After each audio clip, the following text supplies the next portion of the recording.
So I made a video a few weeks ago, aging motorcyclists are buying the wrong bike, and it's up to nearly 250,000 hits. So that's not bad, I will say. But from that video, in the comments, and there were hundreds of comments, there were some very clear messages amongst you about the type of bikes that were proving ultra popular, and it was things like SV650s versus 650s.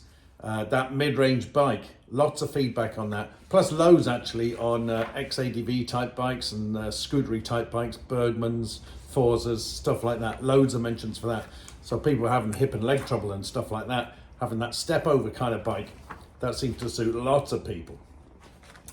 Amazingly, not a whole pile of people going, oh yeah, for my old age I've decided to ride a Royal Enfield 650.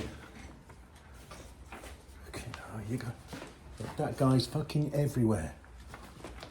It's the man from the Royal Enfield Owners Club of Ireland. Shit. Oh, well, look, obviously in the comments there, it's obvious to all of us what's happened there is everyone's talking about reasonable seat height, reasonable ergos, lighter bikes, and going back to my subject to that video, a decent seat to peg range.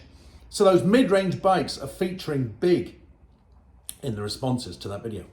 So I've been looking around what's available out there, and yes, lots of SV650s, but that's a bike that's kind of dying off. And now it's liked obviously because of its simplicity and its nice engine and stuff like that. But you get the feeling it's going to disappear soon enough with its replacement or slightly bigger sister bike. That's with that new 800. But there's one manufacturer, and I was at a bike show in Northern Ireland actually this weekend, and I saw it in the flesh, and it was absolutely gorgeous. A Tracer 7.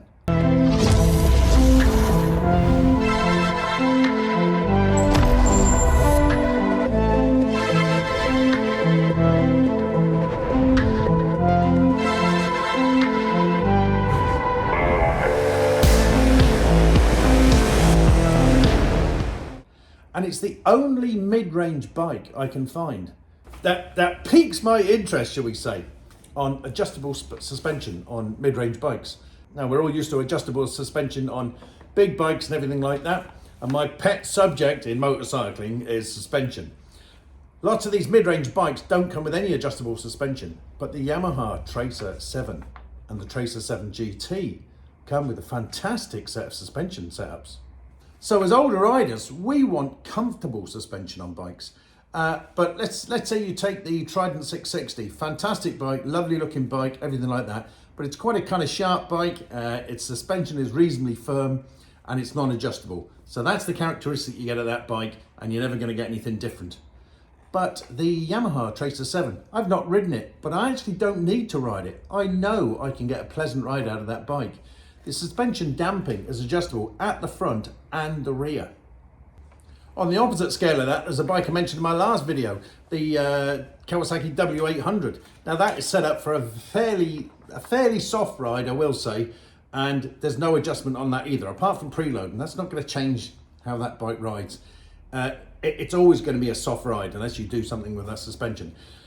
So bikes with adjustable suspension can provide a ride just for you. So bikes with adjustable suspension, like that Tracer 7, I reckon you'll be able to dial in a ride just to suit you, as comfortable as you like, without being all blamongy. One important thing to remember, when you're watching people doing YouTube videos and the vloggers say something like, oh, that suspension's really soft on that bike, or if they're a 20 stone rider, they're really going to tax that suspension. It's all mass times acceleration, their weight times the acceleration, going over bumps and all that sort of stuff. They're putting big forces on that suspension unit. So even if you have the same damping level between two different riders, that heavier rider is going to move that shock more than the lighter rider. It sounds fairly obvious, and it is obvious, I suppose. But let's just demonstrate here in the lab. So here, take my spring here. This is my spring. And our spring is just a straight bit of metal wound into a coil. But look, I got a springy spring here. And I'm just holding this into place like your suspension will be held into place.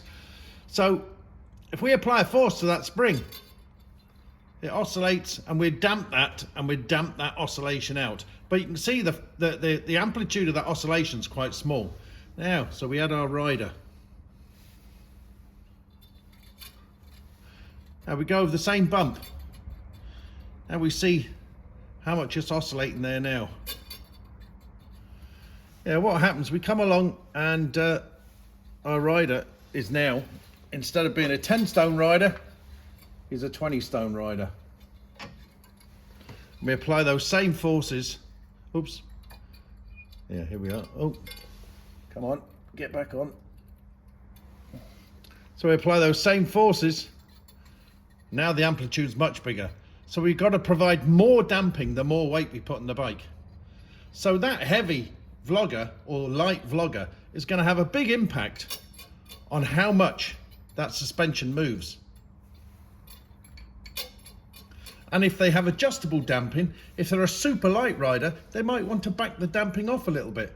If they're a heavier rider, or they got a lot of luggage on the back, or especially if they got a pillion on the back, not only do they need to add more preload if they're heavying up the bike, but they want to add more damping. So the more weight you've got to control, the more damping you'd want to add. So you get a lot of these smaller bikes with no damping control. So everything's a compromise. It's always got to be a compromise. And that's where the Tracer 7 comes in so well. Giving you that adjustable damping lets you make changes to that bike to give it an exceptional ride. And this is where most vloggers fall down, in that they don't adjust the damping for themselves, for their own weight or for their own uses, or whether they want a comfy ride or a sporty ride or whatever it may be. But they don't go into that feature of the bike. They'll go down to the minutiae detail of whether a rear disc is 294 mil or 305 mil or 260 mil, with no bearing on what that actually means. But they'll miss something fundamental to the bike's operation, like adjustable suspension, and not go into that at all. And yet it's a key feature. I mean, what have we got? Engine, chassis, brakes, wheels, suspension. And then the rest is kind of peripheral. Does my light work? Yeah. Do my indicators work? Going through the detail of what, oh yeah, it's got an indicator and a high beam switch. And who cares? They're all going to bloody have them.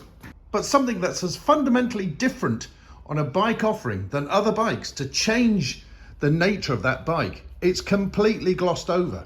And suspension, preload and damping on bikes is not rocket science. It's not rocket science at all until you get into the racing world, and then you start looking at the likes of Dave Moss and all those other people. We don't have eccentric cam swing arms and all sorts of shite like that.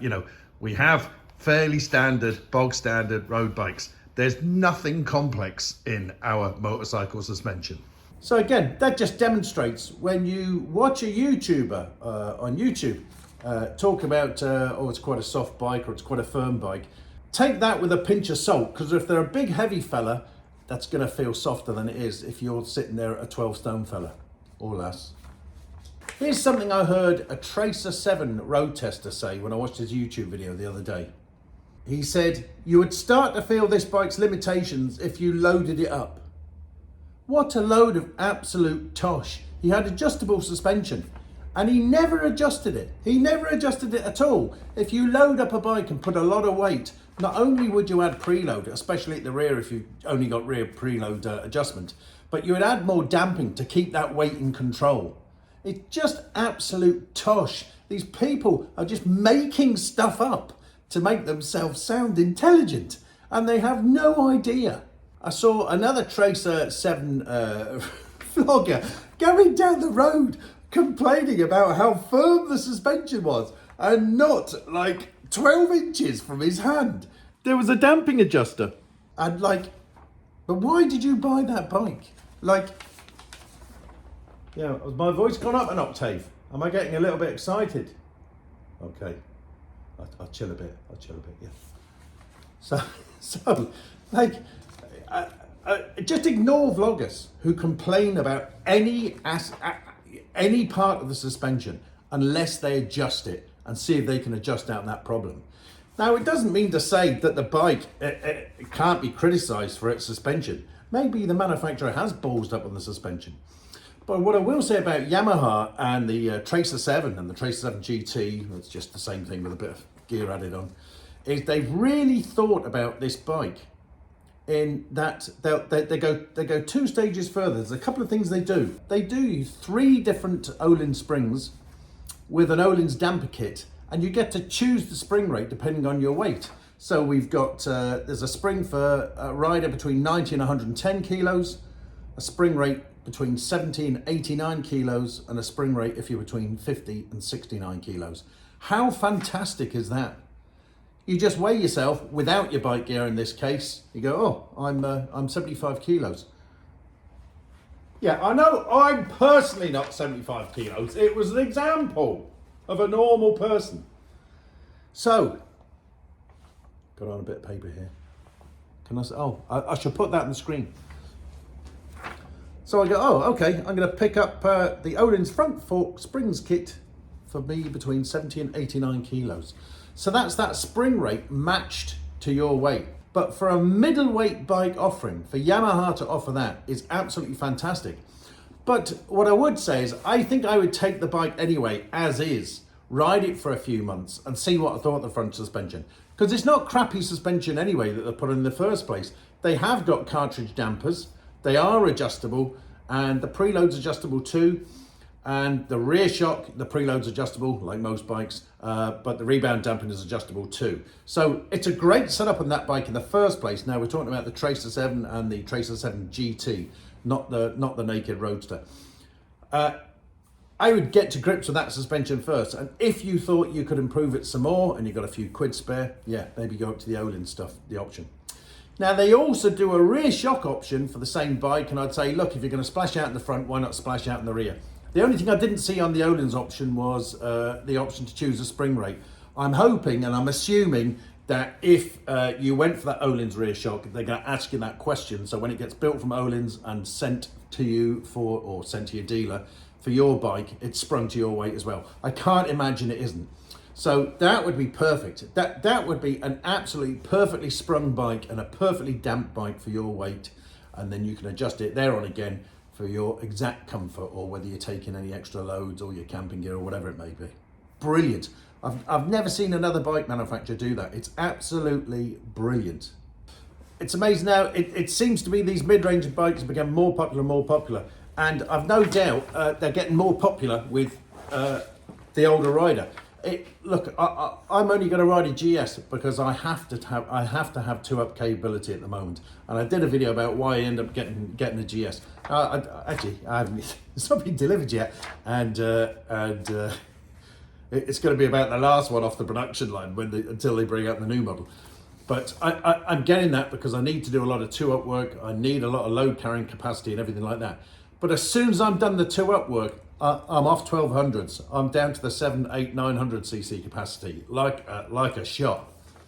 So this is why I think some of the manufacturers have missed the boat. I think Yamaha with the T7 have gone as closer than anyone else to provide a premium mid-range road bike with decent suspension travel. Not only that, but decent adjustable suspension travel and the option of fantastic adjustable suspension. This Tracer 7, it has everything you want from a larger bike. So you're trading down for that big 1200. You're used to everything, the full gambit. But the Tracer 7 now, the 2023 model, has a color TFT. You have the option of a quick shifter. You have the option of tire pressure monitors, traction, ABS, obviously, all the usual stuff. A comfort touring seat, a whole suite of luggage options, and a larger screen.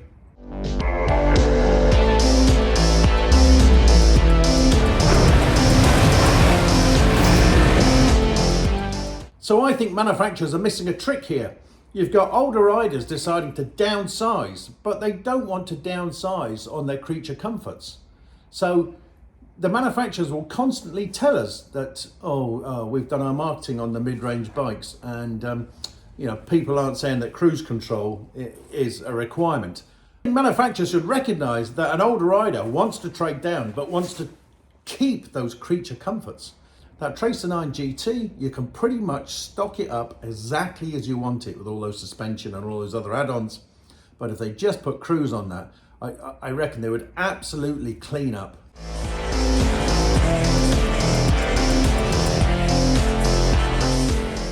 And there's one thing for absolute sure. If I want a bloody runabout, it's not going to be a Super Meteor 650. A wet weight of 241 kilos with 47 PS. Just to put that into perspective, that's 1 kilo heavier than a Triumph Tiger 1200 GT with 150 PS. So if I'm going for that solo kind of motorcycle in my old age, and I've decided I'm ditching the Triumph 1200 or the 1200 GS or whatever it may be, I'm certainly not going to replace with it with a with a Super Meteor 650 at 251 kilos. You're shitting me. No, I'll replace it with a Tracer 700 with 73 PS and what is it? 197 kilos wet weight. 54 kilos lighter than a Super Meteor. Leave me alone. I wouldn't mind, but a Super Meteor 650 is only 400 euros in my market, 400 euros less than a Tracer 7. It's actually 345 euros dearer. Yeah, dearer than an MT-07. In fact, Motorcycle News tells us that the average age of a Royal Enfield Interceptor 650 owner in India is 27. So, stop talking about it. Stop. No more talk about it. Okay. All right. So in summary, I wanted to have a look at those mid-range bikes and see what was on offer and what might tempt me away from my big bike once I'm finished 2-up work. And the Tracer 7 GT offers a great little all-round package. Loads of it sounds like I'm doing a bloody advert for a Yamaha Tracer 7 GT, doesn't it? No, I've just looked around the market and seen what's out there, and I just love the way they provide so many options on the suspension, and even the standard option on the bike is way above what anyone else offers. So if somebody brought out a mid-sized machine with cruise control, I reckon you'd catch a lot of those riders trading down who've got the money to pay for a premium mid-sized bike. So who's going to be the first manufacturer to put cruise control on a mid-sized motorbike? So come on, Yamaha, produce the Yamaha Tracer T7 with cruise control. What we call it, the Silver Fox Cruiser. I'm taking the old thing a bit far, am I? Silver Fox? No? Okay. No, just the Yamaha T7 though. I'm getting the horn for that bike. And stop saying T7. It's Tracer 7. T7's another bike for God's sake.